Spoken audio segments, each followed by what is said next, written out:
Hello and welcome to the African Tech Roundup, episode 70 for the week ending Monday, August 15th, 2016.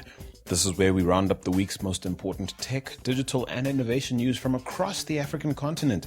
My name is Andile Masugu. Thanks for listening in. Later on in today's episode, I'll be chatting with Brendan Horan. Now, he's an executive vice president at Mix Telematics, a fleet and mobile asset management solutions business that's listed on both the Johannesburg and New York stock exchanges. Brendan is also the managing director of Mix Telematics African business. And among other things, I'll be chatting to him about how his company harnesses a software as a service delivery model to deliver solutions to customers in more than 120 countries around the world. We'll also chat about how AI and machine learning is impacting the company's overall strategy and how he deals with the challenge of growing the firm's African business in hugely varied markets across the continent. But before we get to all that, we'll cover the week's news headlines, which include Safaricom dealing with a licensing faux pas around the recently launched Little Cabs ride-sharing service, the official news of Andela co-founder Ian Aboyeji leaving the firm to launch a payment startup, and Y Combinator's plans to head to Nigeria to see how they can plug into the local tech ecosystem. That's all coming up, but do remember that if you've missed any of our past episodes, you can catch up anytime you like by clicking through to africantechroundup.com. And of course, we love to hear from you, so do give us a shout on Twitter using the handle @AfricanRoundup, or send us a post on Facebook at facebook.com/AfricanTechRoundup. Of course, if you'd like to contribute to the show, you can write us an email or send us an audio note via the email address hello@africantechroundup.com. But before we properly get started, this episode of the African Tech Roundup is brought to you by our Quick Chats podcast series, which features brief and some not so brief conversations with leading pros working the trenches of Africa's tech and innovation scene. Think startup founders, VC players, and corporate movers and shakers who offer insights into what it's like to operate at the coalface of African innovation. We're talking people like Babu Signoni, the Cape Town-based Zimbabwean digital all-rounder who is digital creative group head at South Africa's #1 ranked through-the-line agency, M&C Saatchi Abel. He somehow manages to survive on just 3 hours of sleep a day. But what I noticed following you on Snapchat is that you stay up quite late, man. Am I getting old? What the heck? Like, you don't seem to get enough sleep, and yet when I look at your body of work and the stuff you put out on a regular, I can't understand how you fit in so little sleep and still get so much done. I think I'd put it to what happened in 2014, 2015. I decided to just branch out of my career and focus more on digital. So what that included ultimately was a lot of late nights of just learning and also working as well. So I started sleeping at 4 a.m. every single night, on weeknights, and waking up at 7, and my body just got used to the cycle of 3 hours of sleep. So yeah. Yep, chats with super smart, often sleep-deprived innovators like Babusi are all waiting for you to discover on our SoundCloud account at soundcloud.com/African Tech Roundup. Just click on the Quick Chats playlist when you get there. And now it's on to this week's news. First up, 2 Kenyan startups, M-Survey and Eneza, are the newest beneficiaries of the Safaricom Spark Fund. Now, the $1 million fund aims to provide access to finance, mentorship, and resources to tech enterprises in Kenya that can use all the help they can get to scale their businesses. Now, eligible startups receive between $75,000 and $250,000. M-Survey is a mobile data collection tool that collects market research data via SMS on behalf of businesses looking to understand their customers better or improve their products and services. Eneza, on the other hand, is a mobile e-learning platform that primary and secondary school students can use to access quizzes, mini lessons, textbook material, and teacher support. It also sends reports to teachers and parents on students' performance. Now, the platform is said to have 527,000 users and 17,000 teachers signed up so far. Also, over 1 million lessons are said to have been taken via the platform, and users are charged just 1 cent per week to use the service. Pretty impressive stuff, and certainly worthy of the kind of attention they're getting from Safaricom. But staying with news involving Safaricom, it turns out that Craft Silicon and Safaricom's so-called Uber killer, Little Cab, will have to drop the word cab from the brand Little Cab because someone else beat them to registering the Little Cab trademark. As a result, Safaricom and Craft Silicon cannot trade in that name. Now, the app has since had an update and is now known, at least for now, as Little, as opposed to Little Cabs. This after the trademark holder went to court and sought relief.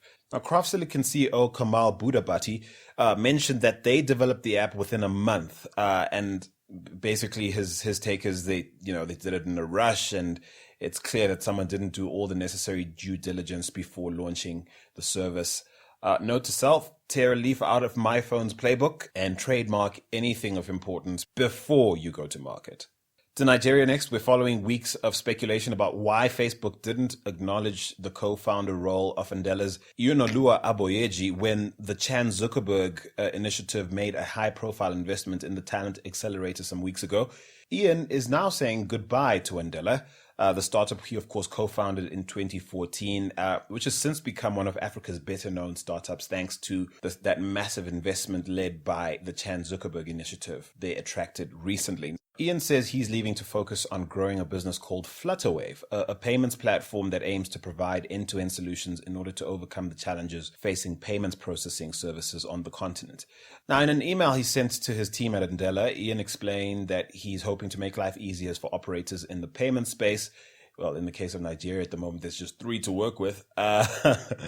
Nevertheless, he says this is something he's been looking forward to doing for some time. He says that it's something he felt he could no longer ignore and has decided to do something about. We certainly wish him well. I'd imagine he'd still have some shares at Ndela. If he's smart, he'd probably hang on to at least some, because I have a feeling they're going places. Nevertheless, that's just speculation on my part. We certainly wish him well. Staying with Nigerian news, one of Silicon Valley's most well-respected accelerator programs, Y Combinator, is said to be planning a high-profile visit to the country. Of late, a handful of African startups have made it into Y Combinator's 3-month seeding and acceleration program. Startups like Tress, Paystack, Coup Hustle, and more recently, Ian Aboyeji's startup Flutterwave. Now, it turns out 30% of the startups accepted into Y Combinator's program this year were from outside the US. And to build on this momentum, the folks at Y Combinator plan to visit 11 countries around the world come this September to meet with startup founders and learn more about how they can plug into various international startup communities. Now, Nigeria is the only African country on their list so far. Their plan is to participate in several different events in Abuja and Lagos while they're in the country. That certainly should be fun. Some of those events include Startup Friday on September 23rd in Lagos. There's a fireside chat scheduled with some Y Combinator partners on September 24th, also in Lagos. And then 2 office hours sessions, one at Yaba in Lagos on September 26th and another in Abuja on September 27th. Some of the venues are yet to be confirmed, but I'm sure this is going to create quite a buzz in Nigeria. Do let us know how you feel about this, Nigeria. Are you excited? Tell us how you feel on Twitter at African Roundup. To Ghana now, where the AfriLabs annual gathering, hosted by the iSpace Foundation, is set to happen in Accra, Ghana come this October. It's expected to bring together hub managers, startup founders, and local developer communities from over 20 African countries. Now, AfriLabs is a pan-African network of technology innovation hubs in Africa, which connects tech hubs with investors and entrepreneurs. It provides support through financing, mentoring, networking opportunities, and other resources for high potential entrepreneurs. Now, the gathering aims to bring innovators from across Africa's ecosystem under one roof to share ideas around what it takes to support innovation on the continent. Now, meanwhile, in Sandton, South Africa, preparations are on track for Demo Africa 2016 to go down between August 25th and the 26th. Now, it's of course hosted by Lions Africa. And so far, the event has a killer speaker and mentor lineup that includes the likes of seasoned technology investor and ABAN Angels president, Tommy Davies, Nest VC managing partner for Africa, Aaron Fu, and South African serial web entrepreneur, Vinnie Lingham, just to name a few. Now, there'll definitely be more updates on this particular event over the next couple of weeks, which will be hosted in Southern Africa for the very first time since it launched in 2012. And so we're really excited about that. And finally, the city of Johannesburg in South Africa is calling on software developers to help in mapping out the rural and informal settlements in the city. Now, what's been coined the GeoJosie Challenge is aimed at developers with an interest in apps, maps, and urban development. The challenge is hoping to find innovative ways to get these otherwise unknown areas on the map, quite literally. So this year's initiative is being run by the city in partnership with Wits University's Joburg Center for Software Engineering, the JCSC, as well as map software company Esri South Africa. Now, the lack of physical addresses has led to some interesting innovations in this particular space, with players such as Oki and Up Next coming in to fill the gap. Now, I reckon the biggest benefits will be in the planning and logistics space. I mean, service delivery could be a lot easier once we start to understand what needs to be done where. And I imagine there are a lot of efficiencies that can be achieved once that's established. And those are the week's headlines, folks. Now, as promised, I'm going to play you a snippet from a chat I had with Brendan Horan. Now, he's an executive vice president of Mix Telematics, a fleet and mobile asset management solutions business that's listed on both the Johannesburg and New York stock exchanges. Now, Brendan is also the managing director of Mix Telematics Africa. And among other things, he spoke to me about how his company harnesses a software as a service delivery model to deliver solutions to customers across the world. And he touched on how AI and machine learning is impacting the company's strategy, and also how he deals with the challenge of managing growth on the continent, given the hugely varied needs of the markets he looks after. Take a listen.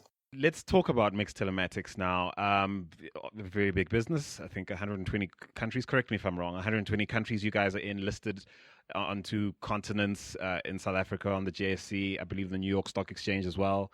I could list all the crazy numbers that sort of just validates the fact that you're, relatively speaking, a monster in the field.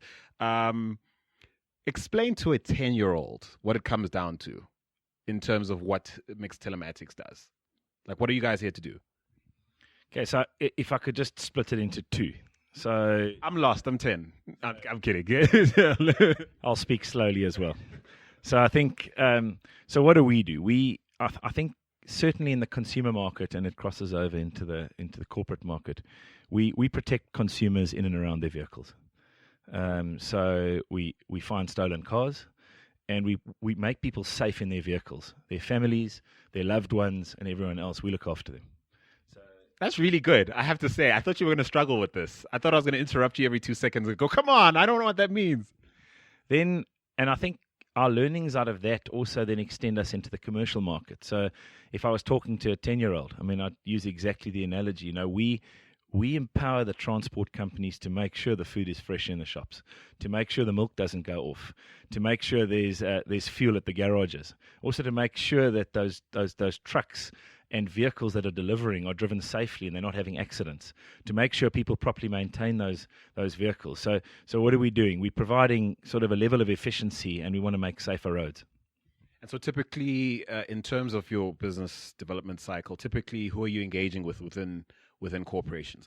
Within corporations first, and again, and how do you engage with end consumers, if at all?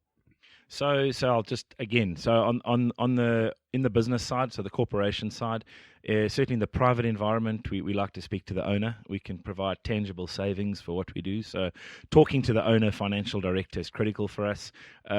We sort of consider our business to business deployments to be large enterprise kind of deals. So we want to talk to the senior decision makers. Often we do start at sort of the lower ends of the organization, maybe through a fact finding kind of process, but we do like to get into the boardrooms and show people what we can do. At a consumer level, we talk directly to the consumers. We do work through intermediaries, so be it buying a car at a motor dealership, talking to your insurance company, talking to other places in the market where you might find us at the point of sale. We deliver our message to those consumers, and it's around personal safety and security.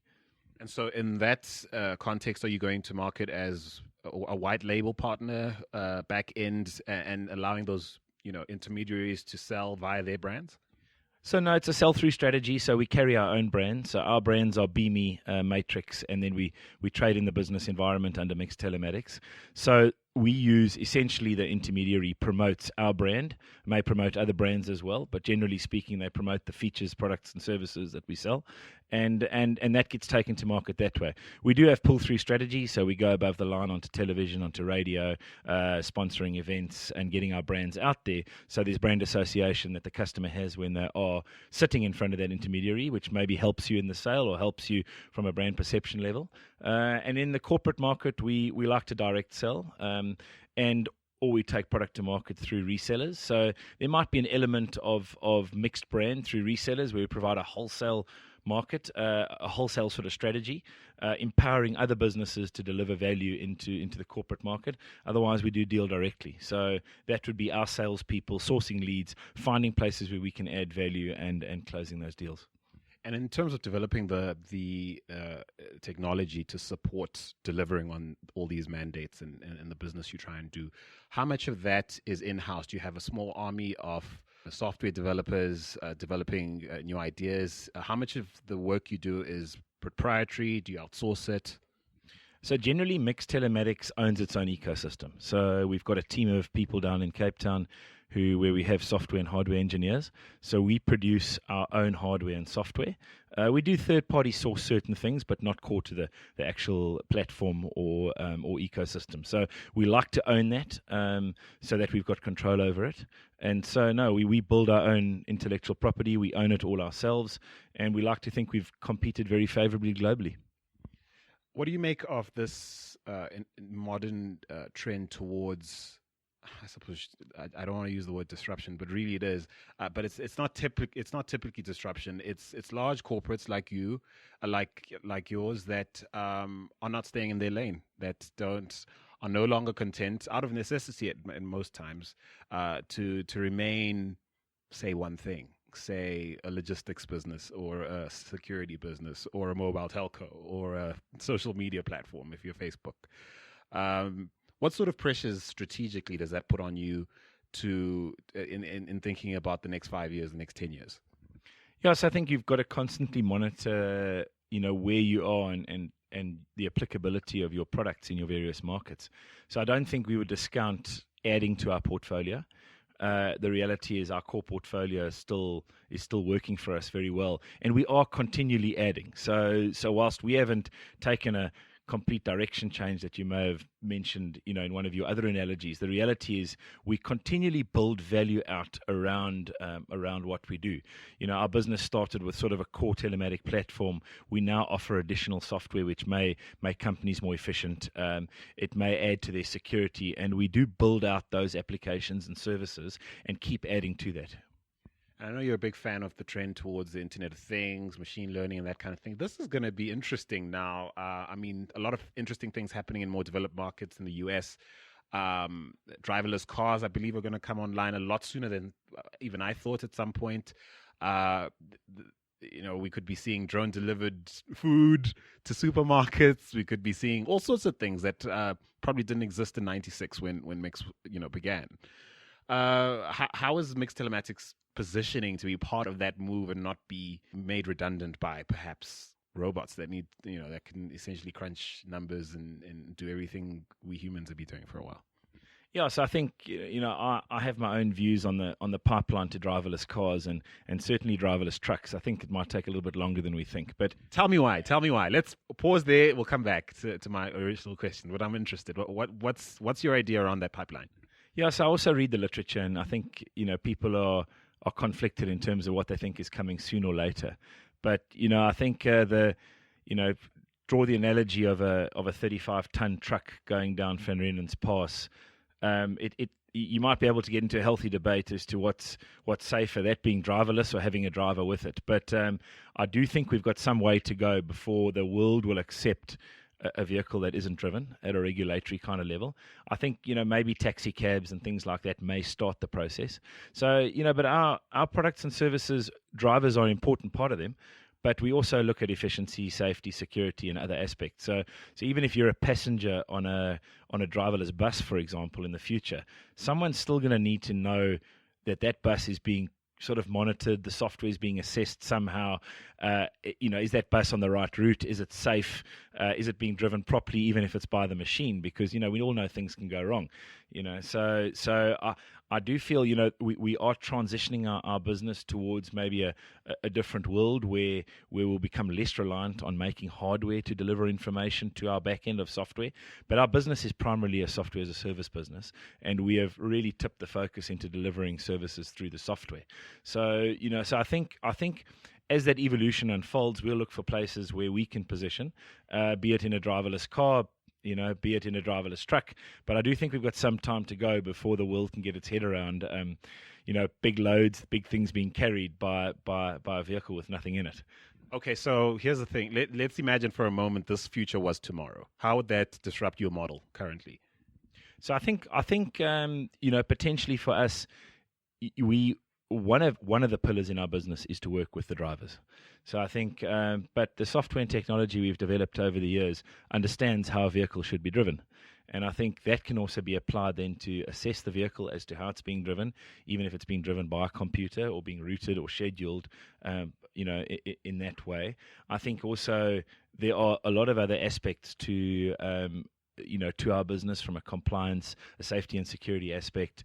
And certainly, even if, as I say, if you're a passenger in a bus getting brought back from school and your mum or dad wants to see where you are and where you're dropping at the bus stop, our software and services can provide them with that information and the assurance as to how the bus has been driven.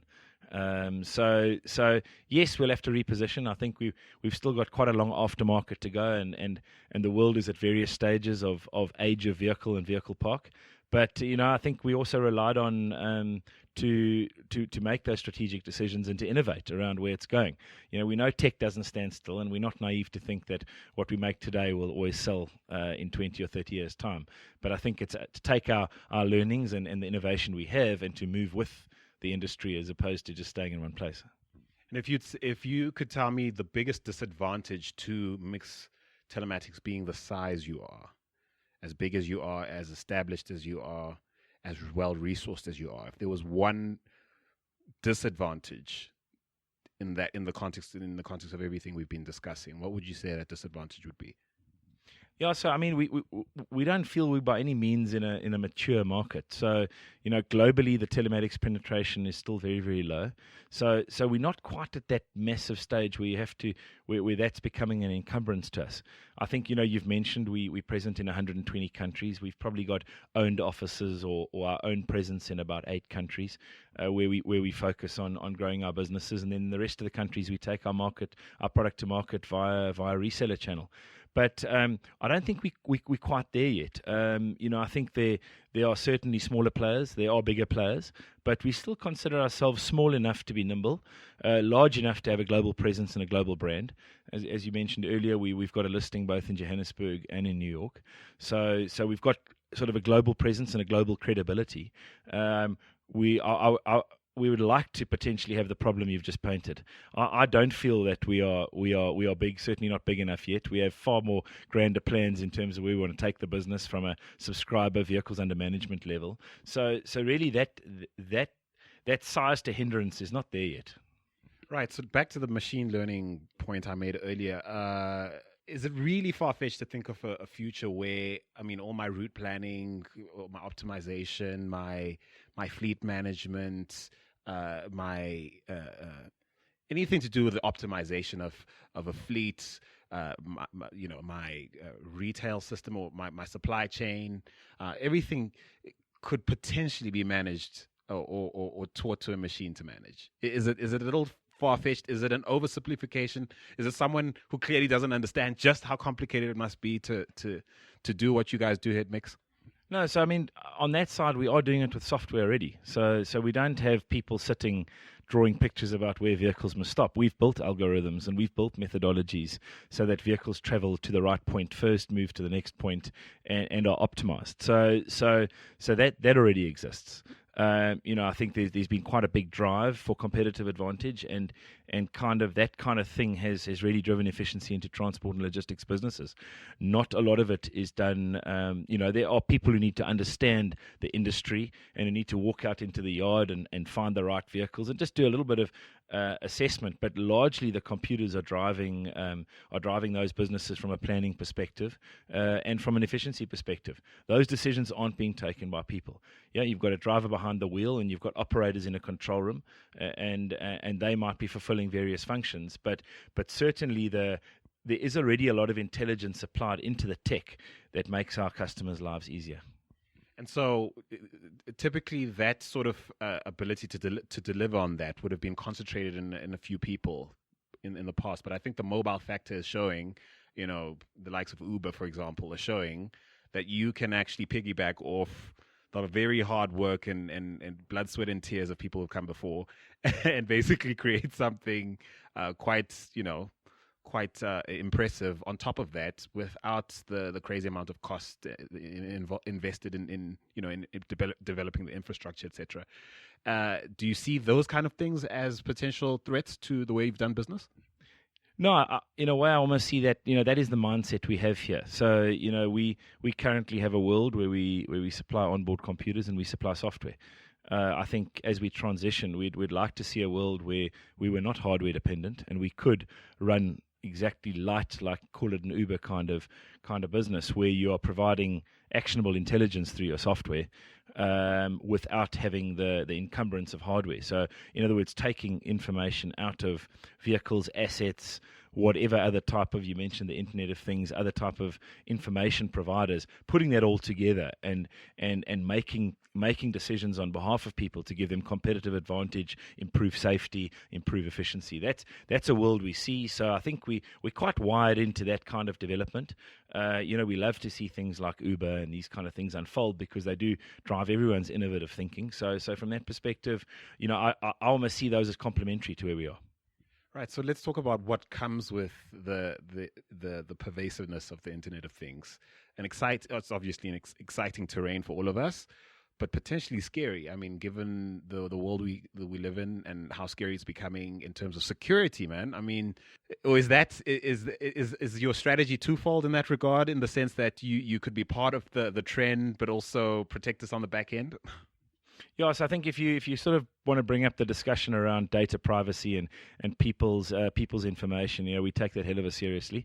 I still think the world has to settle down in terms of understanding, who's entitled to what and who wants to give what. You certainly see the younger folk very happy to freely share information. It's a lot less of a decision, and other sort of the older folk are slightly skeptical about it. They've sort of lived through the change, whereas the younger folk have sort of grown up in the change. So I think, certainly from a customer's perspective, we certainly don't take that for granted. I think no tech business does, and no tech business should. It is a very important thing because, whilst, one of your customers might think one way, another might think another. So being able to work with the differing mindsets of people around the globe is very important. But, privacy is high up on the agenda. Data protection is very, very high up on the agenda. So all of those kind of mega trends, I think, still need to settle. But, I think the world will change in terms of people's opinion and also in terms of the necessity to ensure things are secured properly. And where do you think the burden for keeping ourselves safe should lie principally? On the consumer like me, or on the likes of Facebook, who are essentially rolling out blue internet around the world? And I mean, where do you stand on some of these issues in terms of, is it a hard line for you, or are you happy to see where things evolve? Yeah, I think, for me, any healthy relationship has a bit of work on both sides. So I think, even, in the customer service environment, you get your best results when both parties are working together. So I don't believe it lies with some in one camp only. I think a lot of the cases we get are sort of these single camp scenarios where someone suddenly either attacks one of these large tech businesses as a result of something happening. I do think you need to be vigilant on your personal side, and equally I think the companies have an obligation. So I think it's active communication from both sides to make sure you get to a place where both parties understand exactly what they're trying to achieve and what the implications are. I think for consumers just to be naive that your service provider, Facebook, whoever will just take care of it, I think it's a naive view. I think you need to know yourself all the implications of what you're dealing with at a privacy level. Right, so let's talk about the region you manage, Africa, which is a huge continent. And I'm going to ask you a question that I ask a lot of heads of business, especially heads of business Africa. I mean, you do get like heads of Sub-Saharan Africa, etc. Okay, firstly, let me ease into it by asking what sort of contribution the region makes in terms of revenue to the overall global business. Yeah, so we contribute significantly to the turnover and to the size and scale of mixed telematics. So this is where the business started, and our strategy is to grow the business globally. So this has been sort of the foundation of our growth. From '96 to where we are today. So I think without going into too much numerical stuff, our annual reports and everything are available. We break it down all segmentally, but Africa is important to us. It always has been. I think as we grow, and our intentions are to grow aggressively offshore. I think you'll see the centricity of the business certainly change over time. We've got a big business here. The market in South Africa is a big market. Telematics it's one of the oldest telematics markets, whereas in other places of the world we see great opportunity for exponential growth. What does someone sitting in Guinea-Bissau say? And I'm using that as quite a relatively random example of the diversity we have on the continent. What sense could you give someone sitting there that they're part of your strategy? Well, I mean, I can give you the guy's name. His name's Diakite. Nice. I didn't see that coming. And we could phone him right now, and I think he'll give you a very, very good breakdown of what Mix has done for him in business, and how he's been able to deploy our products and services into his customers. And be it large multinational oil companies right down to small businesses in the area. So we're a relationship business. I've been doing business on the continent for 12 years. We know these people with names and faces. We organize regular interactions and events. I've got a team of guys who travel the continent regularly, spending a lot of time in country. So we know names and faces in countries in Africa. Our products are deployed extensively, and we certainly like it. And so you've actually led, beautiful segue into what I want to talk about. I mean, South African companies have been having, or South Africa-based companies have had, problematic PR. I don't know how else to put it, but the sense that South Africa is apart from the rest of the continent and considers the rest of the continent sort of one big market and that kind of thing. Do you see that as a problem? I certainly sense that it has been, but it might be changing. What do you think? Yeah, so it's an interesting one, because we do classify our sort of divisional functions here as South Africa and rest of Africa. And when I do travel, you do not seriously. When I do travel, I have come under have had some interesting discussions about that. But certainly it's not the way we treat it. Physically, we take a lot of effort to work in all the different countries. Big focus on in and around the East African region, which is very exciting at the moment. Sort of the West is a little bit more of a challenge at the moment. I think some of the commodity countries are struggling for forex and liquidity, so that's not easy. East is keeping us really, really busy at the moment. So yeah, but I mean, we like to think of ourselves as a African continental business. South Africa, it led the way.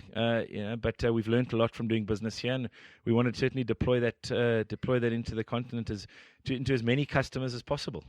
I would have thought that cloud computing would set, at least the cloud computing would set the stage for scale. You guys scaling quite rapidly into the rest of the continent, or is this an infrastructure issue?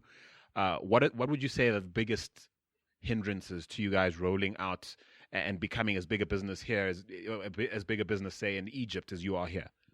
Yeah, so I think we've crossed a few of the scalability issues. Years ago, certainly there was very little connectivity, and then as the cell phone networks rolled out in Africa, it really opened up our life. Our product works on the back of GSM technology.